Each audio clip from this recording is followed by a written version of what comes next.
அமெரிக்காவில் காஸ்கோன்னு ஒரு ஷாப் இருக்குங்க. அந்த கடையில் தான் மேக்ஸிமம் மீன் எடுப்பேன். நான் முதல் முறையாக எடுத்துகிட்டு வந்து இவ்வளோ தப்பு நடந்தது. அதை திரும்ப திரும்ப கரெக்ட் பண்ணி 4வது தடவை தான் அந்த தப்பு கரெக்டானதுங்கிற மாதிரி என்ன எப்படி அப்படிங்கிறத இந்த வீடியோவில் ஷேர் பண்ணியிருக்கேங்க. இந்த வாரத்துக்கு தேவையான காய்கறிகள் எல்லாமே வாங்கிட்டு வந்துட்டு ரீஸ்டாக் பண்ணேங்க. ஸோ காஸ்கோவில் என்னென்ன வாங்கினேன், நார்மலாக இந்தியன் கடையில் என்னென்ன வாங்குவேன், எவ்வளோ ப்ரைஸ் ஆகும், அந்த வாரத்துக்கு தேவையான காய்கறி வாங்கிட்டு அதை எப்படி பர்ஃபெக்டாக ஸ்டோர் பண்ணி வைக்கலாம்னு சொல்லியிருக்கேங்க இந்த வீடியோவில். ஹாய்ங்க, எல்லாரும் எப்படி இருக்கிறீங்க? Welcome back to my journey. என்னோட சேனலை சப்ஸ்கிரைப் பண்ணி பார்க்குற அத்தனை நல்ல உள்ளங்களுக்கும் என்னோட கனிவார்ந்த நன்றிகள். இன்னைக்கிழமை காலையில் பசங்களுக்கு வந்து ஸ்விம்மிங் கிளாஸ் இருந்தது. அதனால ஹஸ்பண்டுமே மீன் வாங்கிட்டு வரேன் அப்படிங்கிற மாதிரி கிளம்பியிருந்தாங்க. ஸோ மீனோட சேர்த்து கொஞ்சம் சிக்கனும் எடுத்துகிட்டு வர சொல்லியிருந்தேங்க. இன்றைக்கி வந்து லஞ்சுக்கு சிக்கன் கிரேவி மாதிரி பண்ணிவிட்டு அப்புறம் ரைஸ் அப்புறம் ரசம் பண்ணிக்கலாம் அப்படின்னு சொல்லிட்டு வந்து ஃப்ரை பண்ணிடலாம் அப்படின்னு சொல்லிட்டு தாங்க வாங்கிட்டு வர சொல்லியிருந்தேன். ஸோ எங்கள் வீட்டு பக்கத்தில் இருக்க இந்தியன் கிராசரிஸில் தாங்க இந்த மாதிரி சிக்கன் எல்லாமே எடுத்துகிட்டு வருவாங்க. காய்கறி நேற்றே வாங்கிட்டு வந்தாச்சு. அதை தான் இப்போ நம்ம ரீஸ்டாக் பண்ணிவிட்டு நான் என்னென்ன காய்கறி வந்து எங்கெல்லாம் வாங்கினேன் இந்த வாரத்துக்கு தேவையானது. இது வந்து ஒரு வார காய்கறின்னு சொல்ல முடியாதுங்க. நியர்லி 1.5 வாரத்துக்கு தேவையான காய்கறிகள். அமெரிக்காலலாம் நம்ம நினச்ச உடனே இப்போ 2 நாளைக்கு ஒருக்காலாம் காய்கறி கடைக்கு போய் காய்கறியை வாங்கி ஸ்டோர் பண்ணி வைக்க முடியாதுங்க. அதுவும் இந்த 2 பேரும் வேலைக்கு போகும்போது நின்று பேசுகிறதுக்கு கூட டைமே இருக்காது, அவ்வளோ ஹரிபரியாக இருக்கும். அதனால நான் எப்பயுமே 1.5 வாரத்துக்கு தேவையான காய்கறி மேக்ஸிமம் 1 வாரம் தாங்க. இந்த டைம் கொஞ்சம் எக்ஸ்ட்ரா வந்துருச்சு, எதனால நான் சொல்கிறேங்க. ஃபஸ்ட்டு வந்து காஸ்கோவில் தாங்க வாங்கிட்டு வந்திருந்தாங்க. காஸ்கோவில் மொத்தமாக பல்காக கேரட் எடுப்பேங்க. இந்த ஹோல் பீசஸ் ஆஃப் கேரட் ஒரு பேக்லவே கிட்டத்தட்ட பார்த்தீங்கன்னா 30லேருந்து 40 கேரட்ஸ் இருக்கும். ஸோ இந்த டைம் வந்து பியூர் ஆர்கானிக் அப்படின்னு சொல்லிட்டு ஒரு ஃப்ரூட் பைட் மாதிரி வாங்கிட்டு வந்திருந்தாங்க. ஒவ்வொரு தடவையும் காஸ்க்கு போகும்போது ரணதீரனுக்கும் மிதிலனுக்கும் ஏதாவது ஒரு பைட்ஸ் வந்து எடுத்துகிட்டு வந்துடணுங்க. அவங்களும் இந்த டைம் போயிருந்தாங்க. ஆக்சுவலி நான் போகல அந்த தடவை கிராசரி, எனக்கு ரொம்ப டயர்டாக இருந்தது. அதனால ஹஸ்பண்ட் தான் வாங்கிட்டு வந்திருந்தாங்க. ஃப்ரூட் பைட் மாதிரி இந்த டைம் காஸ்கோல இந்த பியூர் ஆர்கானிக் ஃப்ரூட் பைட்டுங்கிறத எடுத்துகிட்டு வந்திருந்தாங்க. இதில் என்னென்னலாம் இருந்ததுன்னு பார்த்தீங்கன்னா ஸ்ட்ராபெரி, மேங்கோ, ராஸ்பெரி, ப்ளூபெரி அப்படின்னு காம்பினேஷனில் இருந்தது. ஒவ்வொரு அந்த இட்ஸ் லைக் இது எந்த மாதிரினா ஒரு பைட் மாதிரிங்க. நம்ம பியூராக சொல்லணும்னா ஜெல்லி மிட்டாய் மாதிரி இருக்கும். ஸோ 2 சேர்ந்து ட்விஸ்டாக இருக்கும். 2 ஃப்ளேவருங்க, பனானா ஃப்ளேவரும் அதுக்கப்புறமா ஸ்ட்ராபெரி ஃப்ளேவர். இந்த மாதிரி ஒரு 2 ஃப்ளேவர் சேர்ந்து ட்விஸ்ட் பண்ணி வச்சுருப்பாங்க. இதில் வந்து ரொம்ப சுகர் கிடையாது. இட்ஸ் லைக் நேச்சர் ஆர்கானிக் தான். இது வந்து ஸ்நாக்ஸோட ஒரு எக்ஸ்ட்ரா ஸ்நாக்ஸ் மாதிரி கொண்டு போவாங்கங்க. ஒரு ஸ்நாக் வந்து கோவா ஆப்பிள் கொண்டு போனாங்கன்னா இது வந்து அவங்களோட ஆசைக்கு ஒரு பைட் மாதிரி. ஸோ அதனால எவ்ரி டைம் காஸ்கோ போகிறப்ப ஏதாவது ஒரு பைட்ஸ் வந்து இந்த மாதிரி எடுத்துகிட்டு வருவாங்க. இந்த தடவை வாங்கிட்டு வந்தது இந்த பேக்கு தான். அதுக்கப்புறமா நான் பன்னீர் போடலான்னு சொல்லிட்டு கேப்சிகம் வாங்கிட்டு வர சொல்லியிருந்தேன். கேப்சிகம் வந்து இந்த பெரிய கேப்சிகம் எடுத்துகிட்டு வந்திருந்தாங்கங்க. இதில் வந்து எல்லா கலர்ஸுமே இருக்கும். எல்லோ, ஆரஞ்சு அப்புறம் ரெட், இந்த 3 கலர் சேர்ந்து ஒரு 6 பீசஸ் இருக்கும். நம்ம ஒரு பீஸ் எடுத்தாலே ஒரு தடவை சப்பாத்திக்கு தொக்கு மாதிரி வைக்கலாம், இல்லைனா பன்னீரோடு சேர்த்து வெஜிடபிள் ஃப்ரை பண்ணி சாப்பிட்ற மாதிரி யூஸ்ஃபுல்லாக இருக்கும்னு. அதுக்கப்புறம் அஸ் யூஷுவல் நம்ம எங்கே போனாலும் காஸ்கோவில் மெயினாக நாங்கள் எடுக்கிறது வந்து ஃப்ரூட்ஸ் ஐட்டம்ஸ். இதில் வந்து பனானா அப்புறமா அவகேடோ பேக்கில் பார்த்தீங்கன்னா நியர்லி ஒரு 7 பீசஸ் சேர்ந்து இருக்குங்க. இது எல்லாம் ப்ரைஸ் வந்து நான் உங்களுக்கு காமிச்சிருக்கேன் பில்லை. ஸோ அதுக்கப்புறம் குக்கும்பர் பைட்டு. ஸோ இது வந்து நம்ம நார்மல் குக்கும்பர் தான். இது வந்து பேக்காகவே வச்சுருப்பாங்க காஸ்கோவில். அதுக்கப்புறம் எப்போயும் எடுக்கிற பட்டருங்க. ஸோ இந்த பட்டர் தான் நான் கிரிக்லாண்ட் பிராண்ட் பட்டர் தான் நான் எப்போயுமே காஸ்கோவில் எடுப்பேங்க.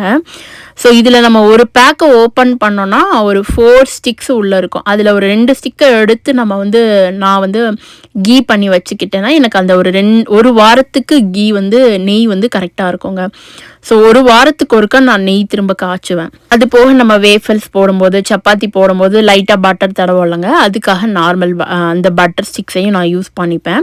ஸோ நெய்க்கு தனியாக பட்டர் தனியாக கட் பண்ணி வச்சுருப்பேன். ஸோ அதுக்கப்புறம் ஆப்பிள். ஸோ நான் இந்த தடவை எடுத்துகிட்டு வந்திருந்தாங்க குட்டி குட்டி பீசஸ் ஆஃப் நான். இது வந்து பசங்களுக்கு வந்து லைட்டாக ஒரு இப்போ லஞ்சுக்கு என்னைக்காவது நமக்கு டயர்டாக இருக்குது செய்ய முடியலங்கிறப்ப ஸோ அந்த டைம் நம்ம அந்த நானை யூஸ் பண்ணிக்கலாம்னு சொல்லிட்டு நான் எடுத்துகிட்டு வந்திருந்தாங்க. என்னோடய பசங்க ஈவினிங்கும் சம்டைம்ஸ் நான் சாப்பிடுவாங்க. ஸோ நம்ம தக்காளி தொக்கு எது இருந்தாலும் அந்த நானை டிப் பண்ணி சாப்பிட்டுப்பாங்கங்க. அதுக்கப்புறம் கிரேப்ஸ் ஹோல் பேக்கு, சீட்லெஸ் இருக்கிற கிரேப்ஸு, பிளாக் கலர் தான் எடுத்துகிட்டு வந்திருந்தேன். இந்த டைம் பூண்டும் நாங்கள் வாங்கியிருந்தேன். காஸ்கோவில் தாங்க நான் எப்போயுமே பல்காக பூண்டு எடுப்பேன். ஆக்சுவலி அது ரேஞ்ச் ரெடி பண்ணுற டைப் ஆஃப் பூண்டுங்க. ஸோ அது வந்து எனக்கு வெள்ளை பூண்டு குழம்புக்கு நல்லாயிருக்கும். நான் எப்போயுமே காஸ்கோவில் தான் எடுப்பேன். இந்தியன் ஸ்டோரில் பூண்டு எடுக்க மாட்டேன். ஸோ அதுக்கப்புறம் பில்லை ஷேர் பண்ணுறேன்னு சொல்லியிருந்தேன் இல்லைங்க, இதுதான் பில்லு. ஸோ நம்ம என்னென்ன வாங்கியிருக்கோம் அதோட ப்ரைஸ் எல்லாமே இருக்குது. ஸோ நியர்லி பார்த்தீங்கன்னா ஒவ்வொன்றுமே $6 குறைஞ்சி தான். ஒன்று மட்டும்தாங்க $20 இந்த பில்லில் அதிகமான இது. அது என்னன்னு சொல்கிறேன், பட் அது ரொம்பவே ஒர்த்துங்க. டிலாப்பியா மீன் தாங்க இது. ஸோ இந்த மீன் பார்த்திங்கன்னா நமக்கு குக் பண்ணுறதுக்கு மட்டும் இல்லை, சாப்பிட்றதுக்குமே ரொம்ப ஹெல்த்தி, ஃபுல்லாக ஃபைபர் தான். ஃபைபர், ப்ரோட்டீன், மெயினாக சொல்லணும்னா ஒமேகா 3 அதுதான் ஃபஸ்ட்டு. அதுக்காக தானங்க நம்ம மீனை தேடியே போவோம். ஸோ மீனோட அந்த தோல் எல்லாமே நீக்கிட்டு சென்டரில் இருக்க பாட்டை மட்டும் ஸ்லைஸாக கட் பண்ணி வச்சுருக்காங்க. நான் எப்போயுமே காஸ்கோவில் இந்த பேக் எடுப்பேங்க. பட் நமக்கு வந்து அடிக்கடி வாங்கினா நமக்கே போர் அடிச்சிடும்ல. ஸோ எப்போ வந்து ஒரு தடவை மீன் கடைக்கு போய் வாங்குகிறோமோ, ஸோ அடுத்து ஒரு 2 வாரம் கேப் விட்டுட்டு அதுக்கப்புறம் காஸ்கோவில் இந்த பேக் எடுப்பேன். நான் இதை வந்து உங்களுக்கு டிஷ்ஷும் செஞ்சு காமிச்சிருக்கேன் இந்த வீடியோவோட எண்டில். ஸோ இதை வச்சு இதை எப்படி ஸ்டோர் பண்ணலாம், ஏன்னா மீன் வந்து நம்ம வாங்கி வைக்கும்போது ஃப்ரோசன் பண்ணாலும் சமைக்கும் போது கொஞ்சம் கஷ்டமாக இருக்கும். ஏன்னா நான் ஃபர்ஸ்ட்டு ஃபேஸ் பண்ணியிருக்கேன். மீனை வந்து காஸ்கோவில் எடுத்துகிட்டு வந்துட்டு என்னால் எப்படி சமைக்க முடியாது. ஏன்னா நான் வந்து எப்படி ஸ்டோர் பண்ணுவேன், அதில் என்ன மிஸ்டேக்லாம் விட்டுருந்தேன் அப்படின்னு சொல்கிறேங்க. நான் ஒவ்வொரு தடவையும் நான் காஸ்கோவில் இந்த டிலாப்பியா மீன் வந்து $20, ஒரு சில நேரம் 24 வரைக்கும் இருக்கும். ஆனால் இதில் நிறைய பீசஸ் இருக்குங்க அந்த டிலாப்பியா மீனில். நம்ம மீன் குழம்பும் பண்ணலாம், ஃபிஷ் ஃப்ரை பண்ணலாம், அப்புறம் வந்துட்டு பிச்சு போட்ட மீன் பண்ணலாம், எல்லா டைப் ஆஃப் டிஷ்ஷஸும் பண்ணலாம். ரொம்ப ஈஸியாக பண்ணலாங்க இந்த டிலாப்பியா மீனில் காஸ்கோவில் எடுக்கிற. இதில் வந்து ஸ்கின்னை நல்லா ரிமூவ் பண்ணிவிட்டு அந்த ஃப்ளஷ் மட்டும் தாங்க வச்சுருப்பாங்க. அதனால நம்ம ஈஸி டு ஸ்டோரும் பண்ணி. இந்த மீனை நான் மொத காஸ்கோவிலேருந்து எடுத்துகிட்டு வரும்போது மீன் அப்படின்னு பேப்பரில் எழுதினாலே நாங்கள் வந்து அங்கே குதிச்சிருவோம் அப்படிங்கிற மாதிரி கண்ணை மூடி எடுத்துகிட்டு வந்துடுவேங்க. எனக்கு சமைக்க தெரியுதோ இல்லையோ, அதுக்கப்புறமா நம்ம கூகுளில் சர்ச் பண்ணி நம்ம லேர்ன் பண்ணி கற்றுக்கலாம். பட் ஆனால் மீன் முக்கியம் இல்லைங்கிற மாதிரி மீனை பார்த்தோன்னே எடுத்துகிட்டு வந்துடுவேன். அப்படி எடுத்துகிட்டு வந்து ஃபர்ஸ்ட் டே ஆஃப் காஸ்கோ இந்த டிலாப்பியா ஃபிஷ்ஷை வந்து எனக்கு ஸ்டோர் பண்ணுறது எப்படின்னே தெரியலைங்க. நான் வந்து மொத்தத்தையும் ஒரே நேரத்துலேயே நம்மளால் சமைக்க முடியாது. ஸோ அதே நேரம் அது அப்படியே நான் வந்து ஃப்ரோசன் பண்ணாமல் நார்மலாக கீழே இருக்க ஃப்ரிட்ஜில் அந்த கீழே இருக்க டோரில் ஸ்டோர் பண்ணி வச்சிட்டேன். அந்த செகண்ட் டைம் ஒரு 2-3 நாளைக்கு அப்புறம் எடுத்து மறுபடியும் சமைக்கலாம். ஃபஸ்ட்டு டைம் நம்ம சமைக்கும் போது ஒரு 6 பீசஸ் தான் சமைக்க முடியும். அந்த 6 பீசஸே எங்களுக்கு 2 டைம் வந்துடுச்சு, காலையிலையும் மதியமும் அப்படின்னு சொல்லிட்டு. நைட் எங்கள் வீட்டில் யாரும் திரும்ப அந்த மீனை சாப்பிட மாட்டாங்க, கொஞ்சம் லைட்டாக ஸ்மெல் அடிக்கிறனால. சரி ஓகே அப்படின்னு சொல்லிட்டு நம்ம 2 நாள் கழிச்சு திரும்ப வைக்கலான்னு சொல்லிட்டு அந்த பேக்கை கீழே இருக்க ஃப்ரிட்ஜில் வச்சுருந்தேன். 2 நாள் கழிச்சு நான் எடுத்து பார்க்குறேங்க, அது அப்படியே பாலாயிடுச்சு. எப்படி எனக்கு ஸ்டோர் பண்ணனே தெரில. அதனால கிட்டத்தட்ட ஒரு 3 months போல் நான் எடுக்கவே இல்லை. ஏன்னா நீ அன்னைக்கு வேஸ்ட் பண்ணிட்டா திரும்ப எடுக்க வேணாம் அப்படின்ட்டாங்க ஹஸ்பண்ட். சரின்னு சொல்லிட்டு நெக்ஸ்ட் டைம் வந்து காஸ்கோ போகிறப்ப எனக்கு அந்த மீனை பார்க்கும்போது மறுபடியும் கிராவிங் இருந்தது. சரி நம்ம கீழே இருக்க டோரில் தானே வச்சோம், அந்த டைம் ஃப்ரோசனில் வச்சு ட்ரை பண்ணி பார்ப்போம் அப்படின்னு சொல்லிட்டு நான் அந்த பேக் எடுத்துகிட்டு வந்தேன். அப்போ சமைக்கும் போது பர்ஃபெக்டாக என்ன பண்ணேன்னா சமைச்சிட்டு ஃப்ரோசன் பண்ணிட்டேன். அதாவது சமைச்சு அன்னைக்கு சாப்பிட்டுட்டு மீதம் இருக்க அந்த ஒரு 10 பீசஸை நான் ஃப்ரோசன் பண்ணிட்டேன். ஃப்ரோசன் பண்ணும்போதும் ஒரு தப்பு விட்டேங்கிறது எனக்கு அப்புறம் 3ஆம் தடவை தாங்க அது தெரிஞ்சது. ஏன்னா ஜிப்லாக்ல வந்து நான் ஸ்டோர் பண்ணேன் அந்த பீசஸை, ஒன்று மேலே ஒன்று வச்சு ஸ்டோர் பண்ணிட்டேன். அப்புறம் நான் எடுத்து சமைக்கும்போது அதை எடுத்து ஹாட் வாட்டரில் போட்டுடலாம் அப்படின்னு நினச்சி அந்த பேக்கை ஃப்ரோசன் பண்ண ஜிப்லாக் பேக்கை எடுத்து அந்த மீன் ஒரு 10 ஸ்லைஸையுமே நான் ஒட்டி ஸ்டோர் பண்ணிட்டேன். அதை எடுத்து நான் தண்ணியில் போடுறேன். அப்படியே அந்த மீன் நூலாக பிரிஞ்சிருச்சு ஹாட் வாட்டரில். ஏன்னா ஹாட் வாட்டரில் போட்டால் அந்த ஃப்ரோசன் பண்ணது வந்துட்டு சரியாயிரும்னு போட்டனால, பட் அதுவும் செகண்ட் டைமும் நான் தப்பு விட்டனால ஸோ அதுக்கப்புறம் தேர்ட் டைம் வேறு மாதிரி ட்ரை பண்ணுவோம் அப்படின்னு சொல்லிட்டு, ஏன்னா மீன் சாப்பிட்ணுன்னு ஆசை இருக்குது. யாருக்குமே வேர்ஸ்ட் கிடையாது எடுத்தோடனே நம்ம தப்பு பண்ணாமல் சமைக்கிறதுக்கு அப்படின்னு எனக்குள்ளே நான் என்னையே தேத்திக்கிட்டு, அதுக்கப்புறம் தேர்ட் டைமும் ஃபோர்த் டைமும் நான் அந்த பேக்கை வாங்கிட்டு வந்திருந்தேங்க. அப்போ வந்து என்ன பண்ணேன்னா, இப்போ நான் சொல்கிற ட்ரிக்கில் தான் நான் ஸ்டோர் பண்ணி வச்சுருந்தேன் ஃப்ரிட்ஜில் இருக்க அந்த ஃப்ரோசன் டோரில். ஸோ அதுக்கப்புறம் தான் எனக்கு ரொம்ப சாட்டிஸ்ஃபையாக இருந்தது. தேங்காய், அப்புறம் கிச்சடி பருப்பு, அப்புறம் நார்மலாக நம்ம சாம்பார் பருப்பு, இது எல்லாமே இந்தியன் காய்கறி கடையில் தனியாக வாங்குவேங்க. அப்போ நம்ம 2 டைப் ஆஃப் கிராசரி ஷாப்பிங் வந்து நம்ம 2 வாரத்துக்கு ஒருக்கா மேக்ஸிமம் பண்ணுற மாதிரி இருக்கும். காஸ்கோவில் கொஞ்சம் வாங்குவோம், அதுக்கப்புறம் நார்மலாக நம்ம இந்தியன் ஸ்டோரில் கொஞ்சம் வாங்குவோம். ஸோ இதெல்லாம் அவாய்ட் பண்ணுறதுக்காக தான் நான் வந்து எங்கள் வீட்டு பக்கத்தில் இருக்க ட்ரீம் மார்க்கெட் கொஞ்ச நாள் போனேங்க. ஏன்னா அங்கே வந்து எல்லாமே மொத்தமாக எடுக்கலாம். நட்ஸ் எடுக்கலாம், நம்ம எப்படி காஸ்கோவில் என்னென்ன வாங்குகிறோமோ ஸோ எவ்ரிதிங் அங்கே வந்து எடுக்கலாம் ஒரு சிங்கிள் பேமெண்ட்டில். இப்போ நம்ம ஒரு தடவை காய்கறி கடைக்கு போகிறோம் அப்படின்னா உங்களுக்கு $80-90 வருது, $100 வருதுன்னு வச்சுக்கோங்களேன். அதுவும் காஸ்கோ கடைக்கெல்லாம் நம்ம போனோன்னா தாராளமாக $120 வந்துடுங்க. நம்ம நினச்சி போகிறது ஒன்று, ஆனால் அங்கே சுற்றி இருக்கும்போது இது நம்ம இந்த வீட்டுக்கு நம்ம வீட்டுக்கு இது தேவைப்படுமான்னு 10-15 தடவை யோசித்து எடுத்தாலுமே அதில் கொஞ்சம் அமௌண்ட் வந்துடும். ஸோ இந்த டைம் காஸ்கோ போகிறப்ப இந்த மாதிரி ஒரு ஆர்கானிக் பிளெண்டர் பேக் எடுத்துகிட்டு வந்திருந்தாங்க. ஹஸ்பண்ட் தாங்க எடுத்துகிட்டு வந்திருந்தாங்க.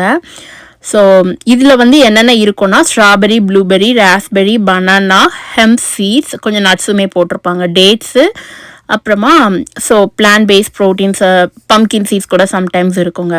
ஒவ்வொரு பேக்லேயும் கொஞ்சம் டிஃப்ரெண்ட்டாக இருக்க மாதிரி இருக்கும். ஸோ ஒரு பேக்கை நம்ம கட் பண்ணி போட்டு ஸ்மூத்தி மாதிரி கொஞ்சம் பால் ஆட் பண்ணி பிளெண்ட் பண்ணி நம்ம குடிச்சிக்கலாம். இது போக நான் நார்மலாக என்ன பண்ணுவேன்னா, காஸ்கோவில் வந்துட்டு நம்ம பெர்ரீஸ்லாம் எடுத்துகிட்டு வருவோம்ல, எனக்கு பெர்ரீஸ்னால் ரொம்ப பிடிக்கும், எனக்கும் நனதீரனுக்கும். ஸோ அதனால் அங்கே வந்து ப்ளூபெரி, ராஸ்பெரி, ஸ்ட்ராபெரிஸ் இதை எடுத்துகிட்டு வந்து நான் ஃப்ரோசன் பண்ணி வச்சுப்பேங்க. ஏன்னா ஃபஸ்ட்டு நான் சமைக்க ஆரம்பிக்கும் போதெல்லாம் எனக்கு நிறையா அந்த ஸ்ட்ராபெரி, ப்ளூபெரிஸ்லாம் வேஸ்ட் ஆகிருக்கு.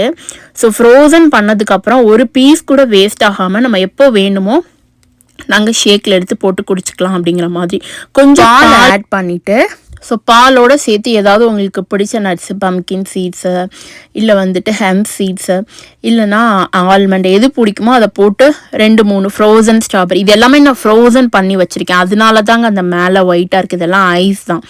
லைட்டாக நம்ம வெந்நி தண்ணியில் வாஷ் பண்ணிவிட்டு நம்ம நார்மலாக பிளெண்டரில் போட்டு பிளெண்ட் பண்ணிக்கலாம். இப்போ நிஞ்சா கிராண்ட் கிச்சன் சிஸ்டம் பிளெண்டரில் வந்து ரொம்பவே ஃபைனாக பேஸ்ட் பண்ணிடுதுங்க ஷேக்கை வந்து பர்ஃபெக்டாக. சில பிளெண்டர்லாம் நம்ம பிளெண்ட் பண்ணும்போது கட்டியாக ஐஸ் கட்டி மாதிரி வந்துடும் ஃப்ரோசனில் இருக்க ஐட்டம்ஸை நம்ம வந்து ஷேக்கில் போட்டு பிளெண்ட் பண்ணும்போது.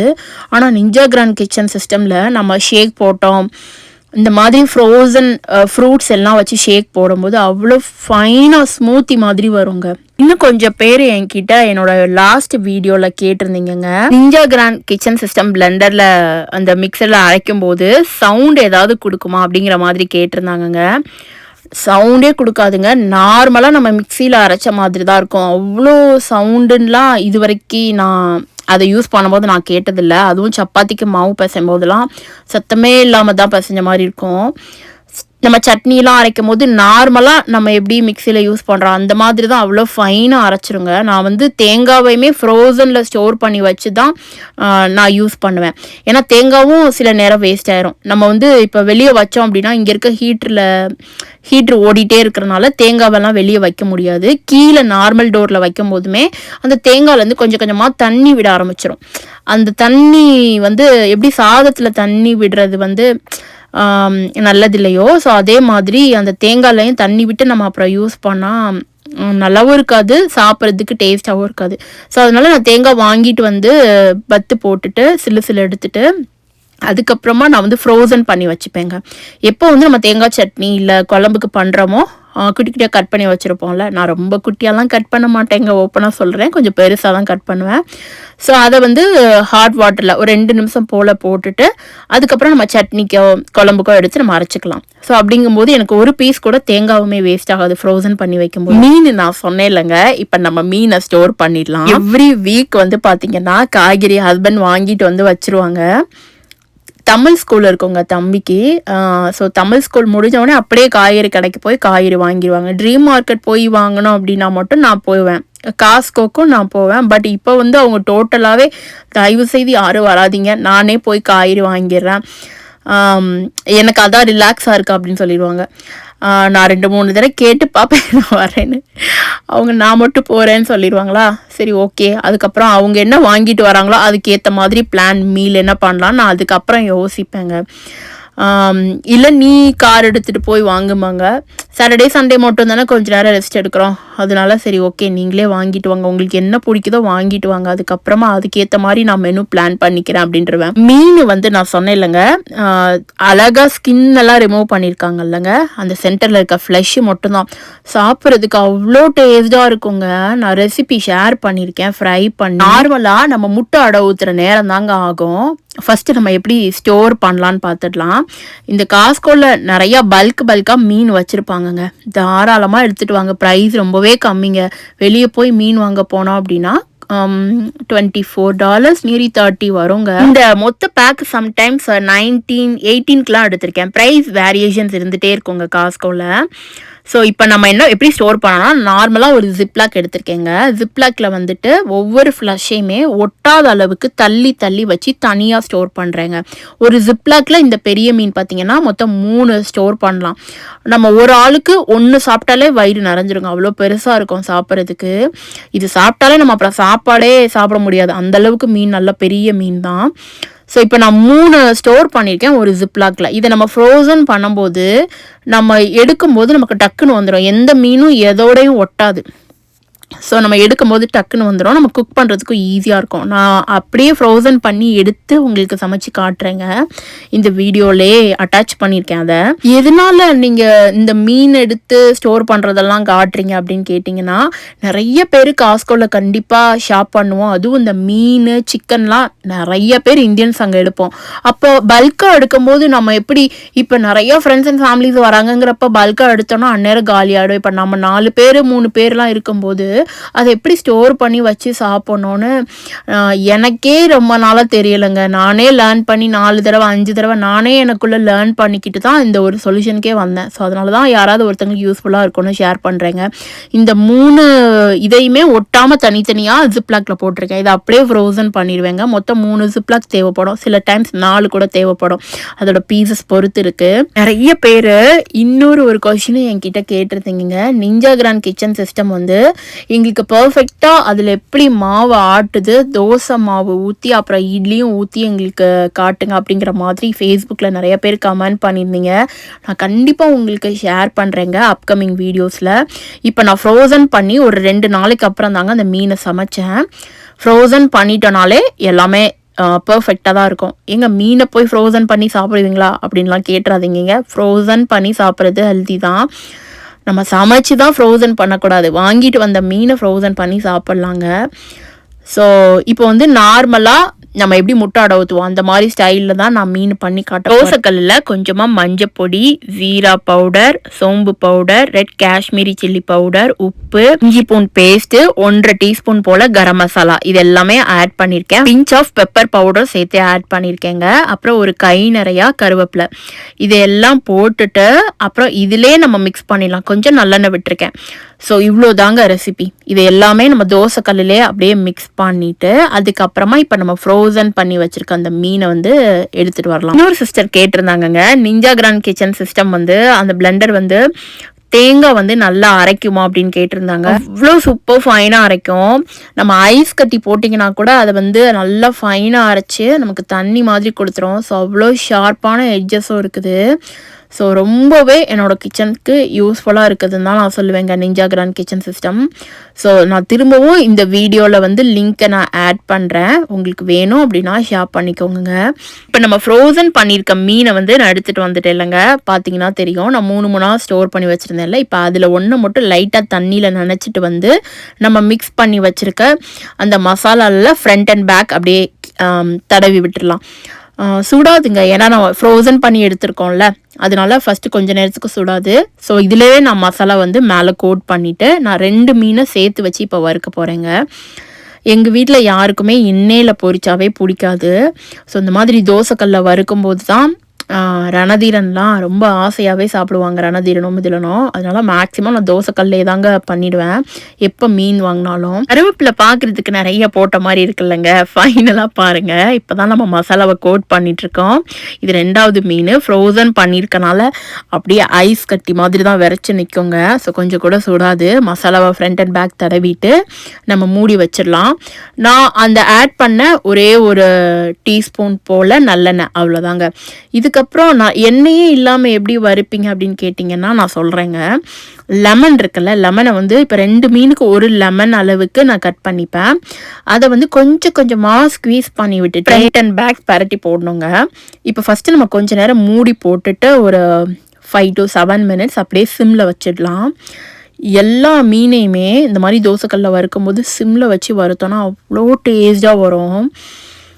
இப்போ நம்ம கொஞ்சமாக லெமனை ஸ்க்வீஸ் பண்ணி விட்டுட்டு மறுபடியும் கொஞ்சம் நேரம் மூடி போட்டுட்டு அப்புறம் திரும்ப மீனை முன்னாடி ஃப்ரண்ட் அண்ட் பேக் பரட்டி போட்டுட்டு அப்புறம் கொஞ்சம் லெமன் ஸ்க்வீஸ் பண்ணி விட்டுக்கலாம். மொத்தத்துக்கே நான் 2 மீனுக்கு ஒரு லெமன் கணக்குக்கு தான் எடுத்திருக்கேங்க. ஸ்க்வீஸ் பண்ணி விடும்போது பார்த்தீங்கன்னா எனக்கு மீனுன்னு சொன்னோடனே பேசும்போதே கொஞ்சம் எச்சி உறுதுங்கிற மாதிரி தாங்க இருக்குது. அவ்வளோ சூப்பராக இருந்ததுங்க. இதில் வந்து நம்ம ஃபிஷ் பிரியாணி கூட பண்ணலாம் இந்த மீனில். நல்லா டேஸ்டாகவே இருக்குங்க. இன்ஸ்டா பாட்டில் நான் சொல்கிறேன் ரெசிபி அப்கமிங் வீடியோஸில். எப்போ வந்து மீன் வந்து தோசைக்கல்லோட ஒட்டுற ஒரு ஃபீல், அதாவது நம்ம திருப்பி போடும்போது ஒட்டுற ஒரு ஃபீல் இருக்கும், அந்த டைம் லைட்டாக லெமன் ஸ்க்வீஸ் பண்ணி விட்டுக்கணுங்க. ஸோ இந்த மாதிரி நம்ம ஃபைனலைஸாக பண்ணி மீனை இறக்கி கொஞ்சமாக சாதம் அதில் ரசம் விட்டு வச்சு சாப்பிட்டோம் அப்படின்னா அடடா, அதை விட வேறு டேஸ்ட் வந்து வேறு எதுவுமே இல்லை அப்படின்னு தான் சொல்லணும். எதுவாக இருந்தாலும் மீனுக்கு பின்னாடி தான் எங்கள் வீட்டில். மீன் தான் ஃபஸ்ட்டு அப்படிங்கிற மாதிரி தாங்க இருக்கும். மீன் அப்படின்னாலே பசங்க 2 பேருக்கும் பிடிக்குங்க. இந்த வீடியோ பிடிச்சிருக்கோம் அப்படின்னு நம்புகிறேங்க. பிடிச்சிருந்தா உங்களோட ஃப்ரெண்ட்ஸ் அண்ட் ஃபேமிலிக்கு ஷேர் பண்ணுங்கள். இந்த வீடியோ ஃபுல்லாக பார்த்த எல்லாருக்கும் ரொம்ப நன்றிங்க.